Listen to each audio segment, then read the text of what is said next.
I made $1 million by 21 and went bankrupt by 22.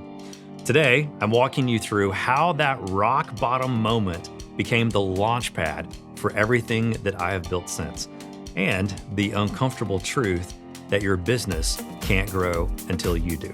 You're going to love this conversation with me and Chad. Welcome to the Story of Scale. All right, welcome back to the Story of Scale. Hanging out here with Chad. I'm Harris. Before we go any further, we just wanted to dig in a little bit more to the fact that you can't grow your business unless you grow. And that means you've got to take a long look in the mirror. Entrepreneurship just shows you who you are, I think, a lot of days. I think it's like the best vehicle for personal growth. If someone's like, ever calls me and be like, Harris, I just want to do some growing this year. I want 2026 to really stretch me.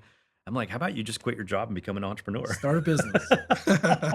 It's so hard. So it is. changes you, it morphs you. And so we wanted to take a couple episodes to kind of just let people know about some of our journeys and some of the lessons that we've learned along the way before we start jumping into some super practical, kind of like focused conversations. Yeah, absolutely. Yeah. Well, this is going to be so fun for me because I get to like learn. I'm going to learn about your story, even though I feel like I probably know a lot of it. One of those things when I first met you, I'm like, do I call him, BJ? Like, I think it was at the point you were BJ Harris. Do I call him BJ? Do I call him Harris? Robert, so we joked a little bit about my name, Chadwick. I, kind of just put a stamp in the ground. I'm going to own that name. Yeah. Walk me through kind of like Harris the Third. Dude, it was a journey. What's the real name? What's on the birth certificate? I come from a long line of royalty.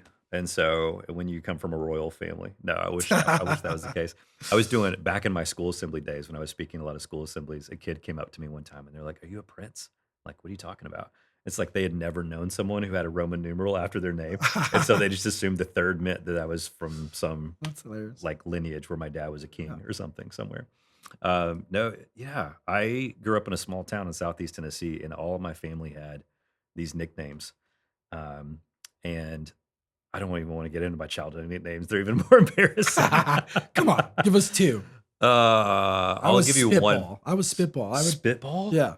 Like I was a baseball player and I would always spit. So it'd be like one of the guys, he quit calling me. He's like, spitball. Oh gosh, I can't believe we're going on record and this is going on the internet. I called butterscotch pudding, which was like my favorite thing on planet Earth when I was a kid. I called it Scotch butter pudding. And so my grandma started calling me Puddin'. And so everyone in my family in my hometown called me Puddin'. But like to put things in proper context. That is the South for you. Hey, Puddin'. I know. Yeah, exactly. But like I have a lot of truck drivers in my family. They all went by their CB handles. So like I have a cornbread, a corn dog, a biscuit. Those are all like corn dog and biscuit are my cousins. My uncle is cornbread. But like when I say they go by those names, I don't just mean immediate family.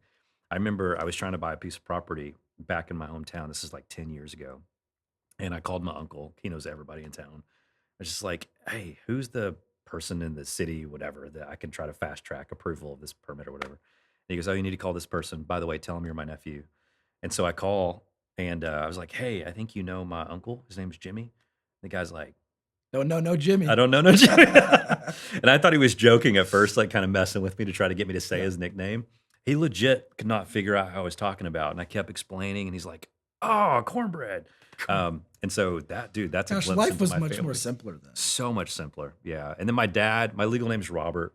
My dad went by Bob instead of Robert. So, but he's a junior. I'm actually a third. So when I was born, apparently my grandmother on my dad's side said, oh, he looks like Bobby when he was a baby. So they started calling me Bobby Jr., which then got shortened to BJ. And then I remember one of my earlier years in school was probably like first or second grade, because I actually remember the conversation with the teacher and them going like, it's the beginning of the year and they're doing roll call. They're like, it says here, like Robert BJ Harris the third. Like, what does the J stand for? And BJ was like, oh, it stands for junior. And then she's like, and you're a third? And she goes, we'll have to come up with a nickname for you. And so friends, and coaches, you were like, I'm Puddin', just call me Puddin'. No, I didn't say that. So friends started calling me Harris, had some coaches that started calling me Harris, and then it was kind of split. And so I started becoming known as Harris in certain circles, but my parents still called me BJ. And so that was kind of like sticking as a name. And I don't remember what season of life it was, but eventually I was like, I've got to get this whole names thing straightened out. I had a manager at the time, which is, gosh, we could spend I remember those multiple days. I episodes talking remember about the those tension of days. like, if you're trying to scale your business as a speaker entertainer, should you or should you not go down the path of working with managers? There's some great ones out there, but obviously it can be really rough road. It's probably like a Especially as an pathway to independent. scale. Yeah. Yeah, because I think that's now we're getting off topic already. But when I think about getting a manager, that's the tension I was feeling. I was like, I got to figure out how to Mhm. scale this thing. Yeah. I don't know how to like grow a business. Yeah. I know how to do magic tricks, I mean, in and so I'm business just term, you were really looking at a COO, director of yeah, ops. You were yeah, like in the music world, that's hundred kind of what percent, that looks like. Yep. 100%. Yeah, but I remember one of them sitting me down, going, "Hey, dude, you got to figure out your name." And they're like, "What's your favorite thing if you just go by anything?" It's like, "Oh, for sure, just Harris." Harris is like it doesn't have any baggage. It's not weird. It's just Harris. They're like, well, you can't really be like Cher or Madonna, or Britney, or like this one word Sting. Yeah. That feels too presumptuous. I was like, Yep. I agree. And so why don't you just go by the third? You're a third. And so Harris the third just kind of became a thing and it kind of stuck. I Fast like forward, it. here we are. But it was actually a manager that Yeah. suggested it. Yeah. I Yeah. love it. I love it. I think you're still in my phone as BJ Harris though. Oh no. Yeah. May have to I always update cringe a little bit. Yeah. that. Brings back some other Well, so let's jump into the entrepreneurial journey. And I uh think probably when you started doing kind of your passion, you hmm obviously didn't think you'd become an entrepreneur, all of that. But no. like, how'd you get into magic, this kind of Yeah. illusion, performing, Yeah. kind of creativity side of things? Yeah. Now, I always hear Ben, one of the people on our team, he always talks about himself as an accidental entrepreneur. And I Mhm. really relate to that. I don't think that I woke up one day and said, I want to start a business or like entrepreneurship is my thing. I just think entrepreneurship was the only way for me to be able to do some of the stuff that I felt called to do. So the first thing was becoming a magician. Mhm. So that came from a magic kit I got for Christmas from my grandmother when I was 9. I got paid $25 to do my first show when I was 11 years old. So there's like a 2-year gap of going, how do I turn this into something? But even then, there wasn't this moment of like, I'm going to build a brand and launch a business and this will be my stage name. And it was just, man, I really love this thing. What? Someone's willing to pay me money. Mhm. But then I think one of the really cool things about my story is my parents, I think they had enough foresight to be like, he's got to learn how to do the rest of this stuff.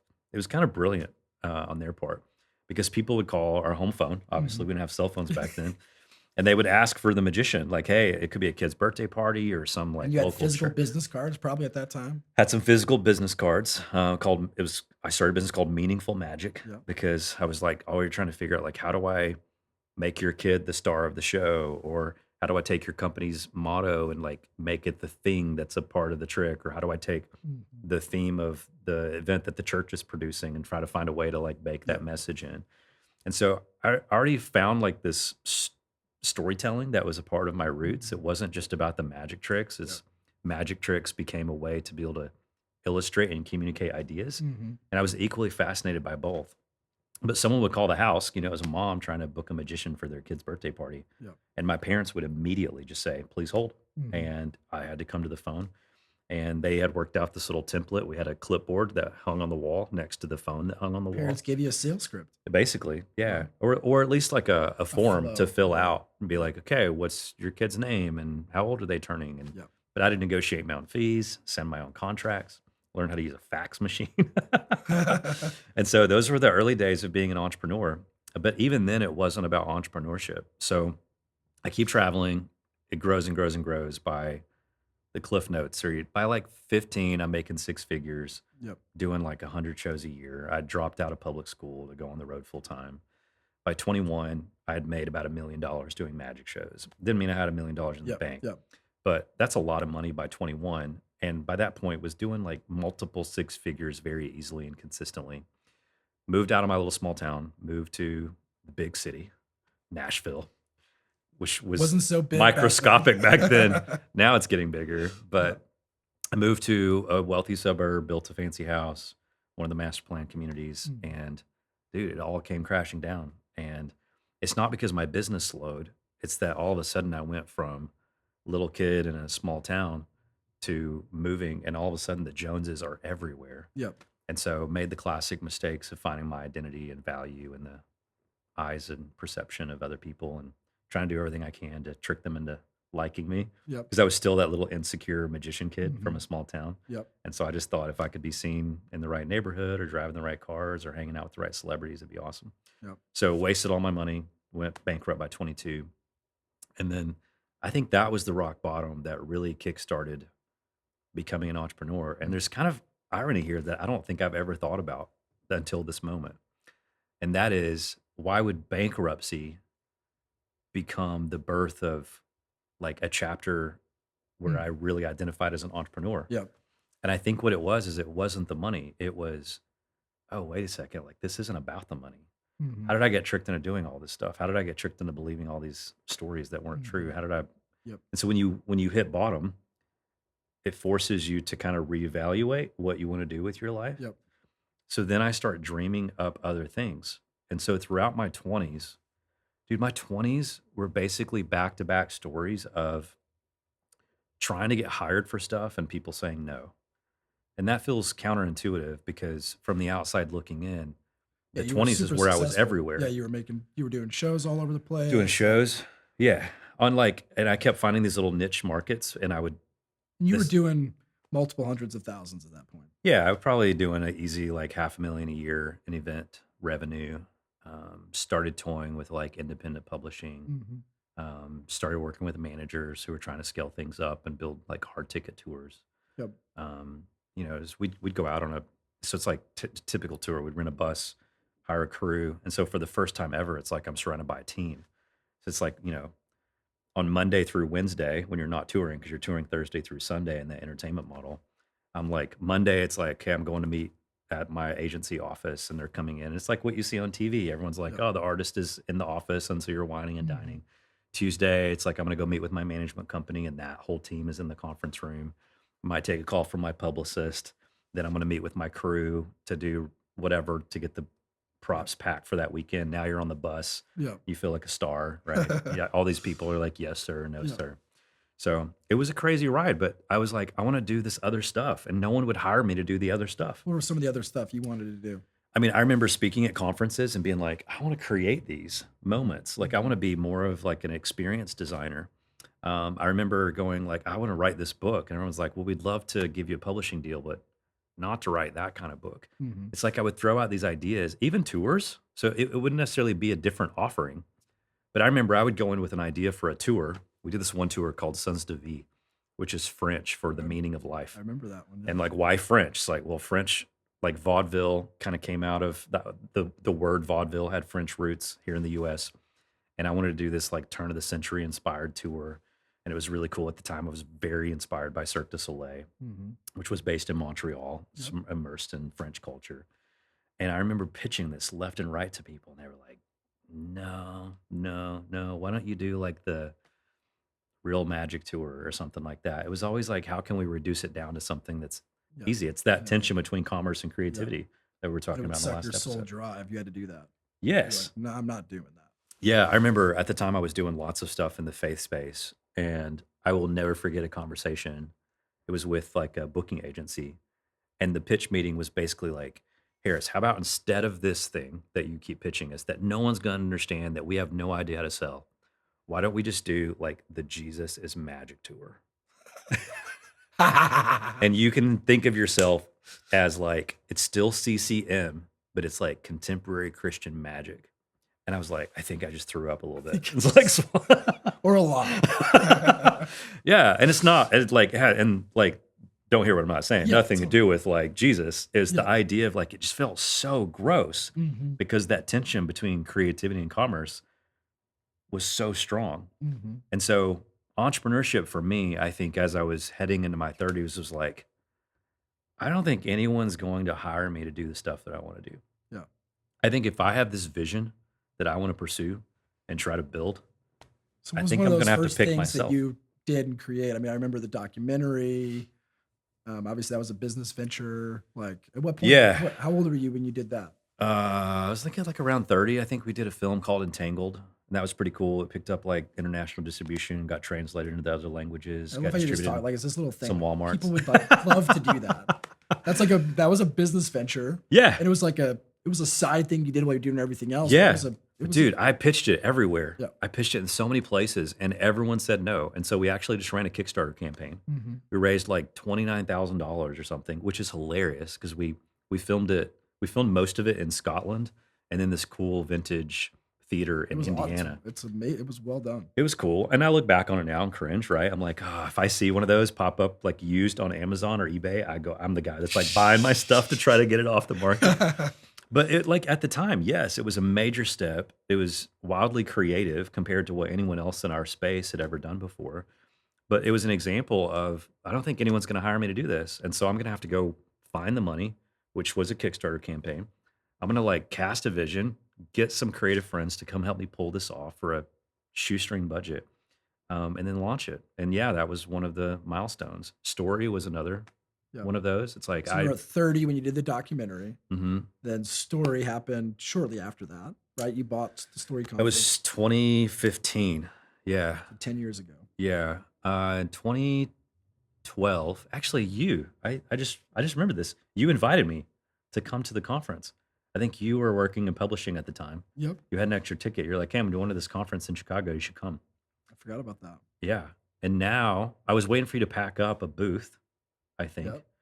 Um, dude, I'm having a moment right I now. know. This is crazy. I've totally forgot about that. I know. Yeah, this is a part of the backstory. So you were the reason I went. You were, while I was waiting for you to pack up your booth, Ben, who started the conference, Mhm. came around the corner and I was like, "Oh, hey, you're Ben." And he's like, "I know you. You're Harris. You do like magic and stuff." And I was like, "Yeah." And he goes, "What are you working on?" He didn't call you pudding? He pulled. No, he was like, "You just made a film," and I was like, "Yeah." And I had one in my bag, so I pulled out a DVD, gave it to him. Mhm. He's like, "That's awesome," and so we just had this little connection. And And what was like the heartbeat of Story, would you say at that point? Would you have like I think it was him wrestling with like that. There's something about storytelling that is universal, and yet too many creative disciplines don't cross pollinate with each other. mm, And so like the photographers all go to a photography conference and the speakers all go to like speaker yeah, the summits and product video editor? yeah, the production. And so like there's this universal thing that ties everything together. Story was just starting to get discussed, I think like Mhm. around like 2010. Now, obviously it was a thing since the beginning of Yeah, time, totally. but no one was elevating it outside of Well, they were creative. bringing it into the business world. Yeah. Yeah, yeah, yeah. And so it hadn't like that whole buzzword within marketing circles thing hadn't happened yet. And then 2014, Ben asked me to come give a talk at Story. Yep. And that's how we became friends. And then in 2015, he was like, "I'm done." And the true backstory behind that was Katie, my assistant at the time. She was also helping out with registration for the conference.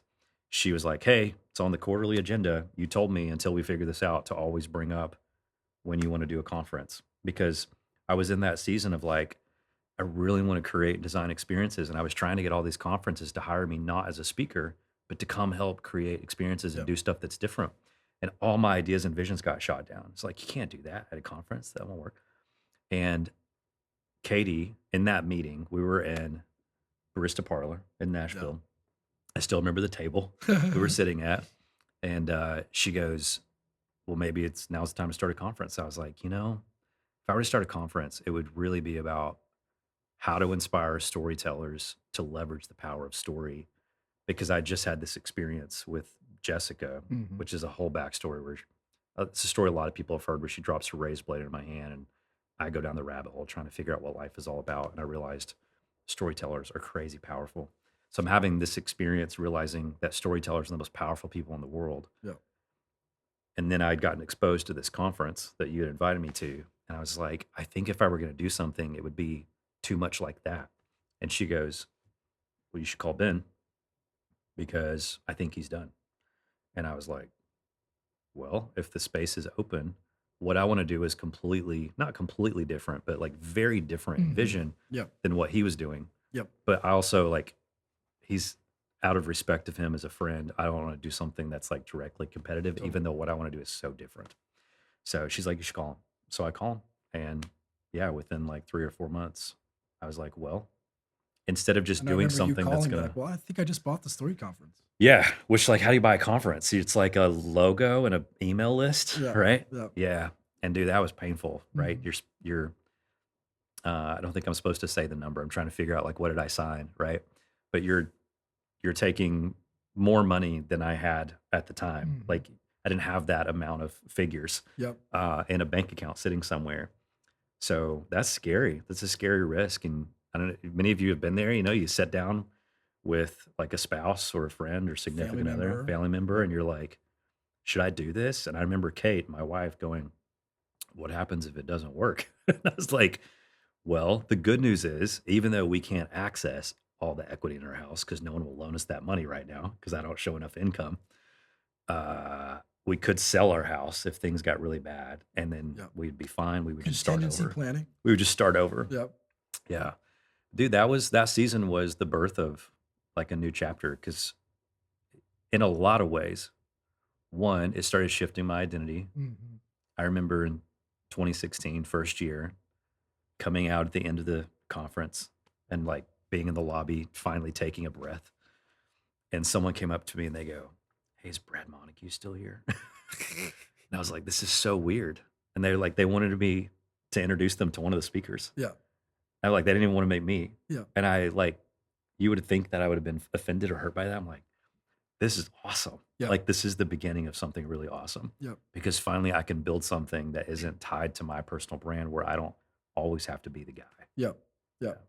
Well, it's been incredible. I mean, I went this past year, and every time I'm in town, I try to make it because I think it does something. Even though I'm not like I wouldn't class myself as a creative or storyteller, Hmm. um, but I'm always moved the moment I walk into the room.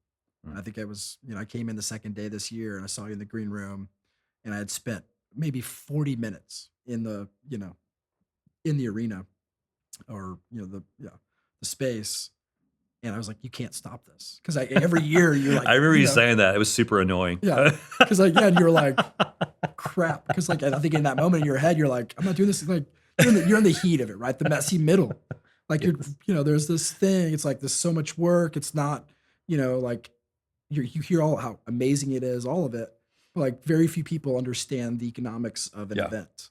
Yeah. And you're not doing an event to upsell at the end and make tens of thousands of dollars like people do. Yeah. Like you didn't upsell anything other than I think like a Yeah. $7 thing, or something small. Which you chastised me about. Chastise is a strong word. I asked questions about. um, but I think what it says is like you love your Yeah. audience, and you want to stay true to what you want to create that space to be. And Yeah. so I know you're doing it again next year, which I'm excited about and can't wait to see what you create, because it is you outdo yourself every year, which is awesome to see. So It's a hard challenge. stories, this thing, this like other business entity you're always doing, Yeah. kind of like now you also have Astoria. Yeah.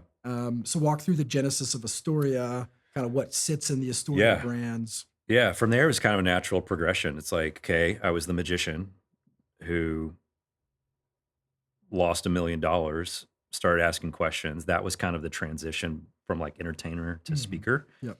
Now I'm speaking, and now people are going, well, how can I take what you just talked about and get it into a different format? So now I'm doing the standard speaker model, Mhm. writing books, I'm doing podcasts, I'm making content, making films, whatever, documentary style stuff. And then now stories in the picture. And so it's kind of felt like there were two businesses. Mhm. There's like story and then the Harris the third guy. Yep. And what happened over time was like, this feels disjointed, and people are trying to figure out if he's trying to make this like a Harris thing. I'm like, I'm really not. But also, I'm like, story's much bigger than me. Mhm. But also, every tribe needs a leader. Mhm. And so, how do I build this network, but also try to stay out of the spotlight? And it was just really messy for a few years. Mhm. And over time, what happened is people in the audiences, what's cool about story is after 2016, that first year, I think we had like 450 people.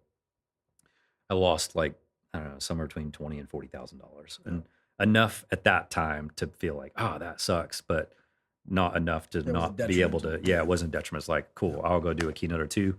We'll keep rock and rolling. Let's try this again next year. In 2017, 800 people showed up. And that year we had Disney Imagineers, people from Pinterest, IBM, a bunch of tech companies in Silicon Valley Mhm. started coming, Really validated the idea, the validated the concept. idea. And Yep. then we ended up on a couple internal lists. So like Disney Imagineering had this thing at the time. I don't know if they still have it called, I think it was called a 750. I might be misspeaking about that. but there's like a $750 budget that you can use as a personal development thing. Mhm. And at the time, story tickets were less than that, or was like right around that. So they could just, that was Mhm. their 750, right? We ended up on an internal list at Google of recommended conferences for Googlers, people Yep. who work at Google. So now you have creative directors from companies like Google, Apple, Nike was showing up. It got really crazy there for a while. And so it kind of became like this it conference. And Mhm. all these people started asking us to come help their teams. And so I started doing more corporate keynotes. We started doing a lot of consulting. Mhm. Then people in the room were like, this is like unlike any other event that I've ever been to.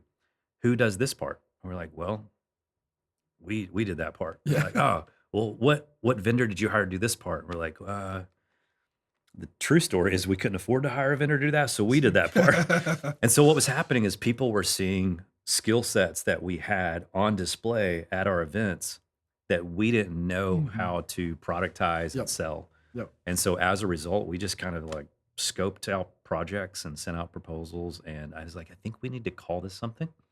I'd always been fascinated by the word Astoria because it's ancient Greek for the word story. A lot of the inspiration of our ecosystem that we were building at the time Mhm. was inspired by Aristotle. It's where the poetics name came from. Yep. And so Astoria was like, well, yeah, we're basically Story Incorporated, Yep. but story.com wasn't available. And so Astoria it was. And then that solidified what felt like this like freelancer who had a bunch of Mhm. projects and a body of work Yep. into a singular brand and So how company. would you describe kind of what sits in the Astoria collective? Yeah. Well, I think of it as an ecosystem. We Mhm. have 6 pillars. And so we're doing standard things like creating content through our studio, podcasting. We started publishing in print this last year. And so a lot of that is about how do we scale beyond just me. So Mhm. I'm not always the guy. Yep. It's not because I'm trying to retire anytime soon, but we're Mhm. publishing other people's books now. Yep. We're doing podcasts with other people now, which is Mhm. really cool.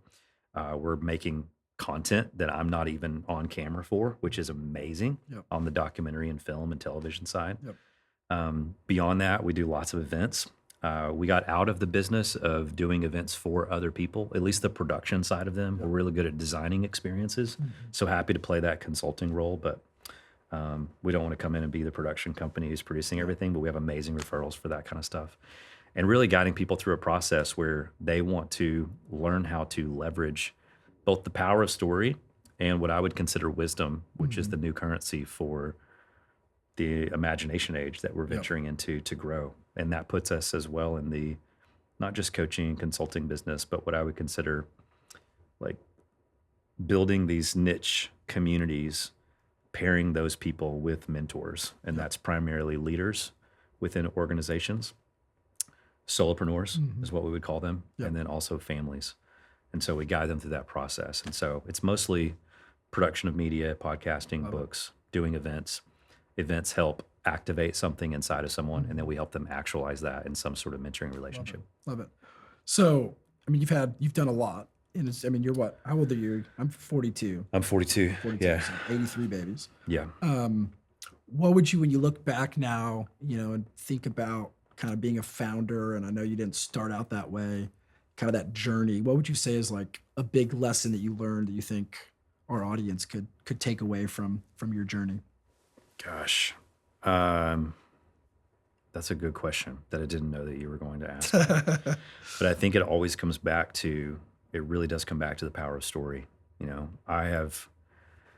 I wish I had the actual numbers. I think we've estimated this a couple years ago. I think I've done about 20 million ish in Mhm. revenue Yeah. by 42. And that's not a lot of money compared Mhm. to the people that I look up to, what I'm Mhm. aspiring towards. But it's a ton of money for someone who never really set out to try to make a lot of money, Mhm. right? Yep. And I'm not anti making money, And but a creative. Let's just be honest.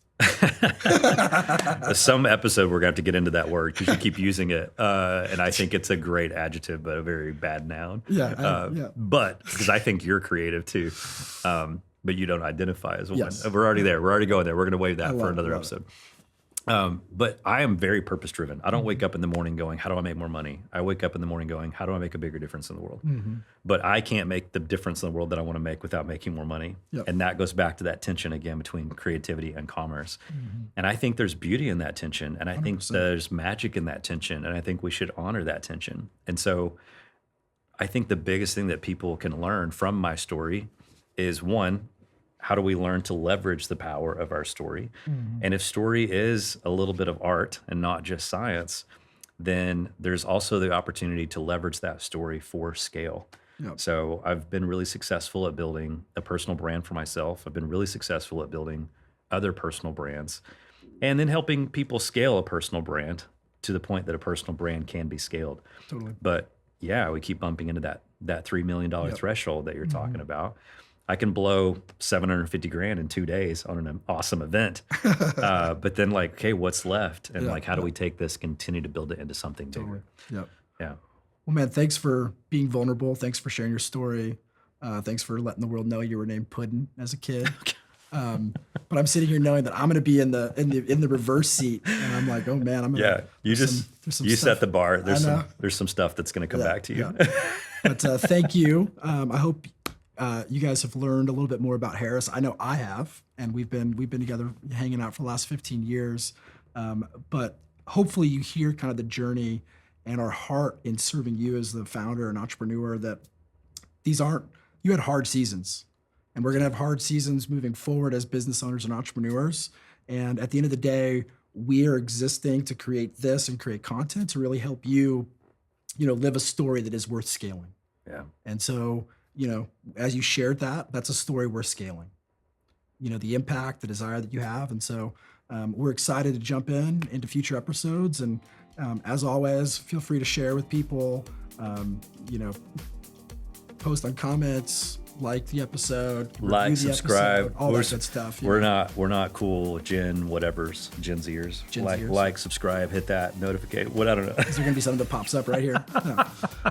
Thank you. And then I'm going to be in the seat next episode. So I can't wait. yeah. We'll see you again soon.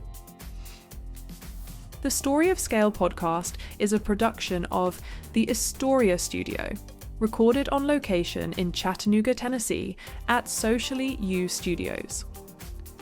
For more resources on how to not only scale your business, but live a story worth scaling, visit istoria.com/scale.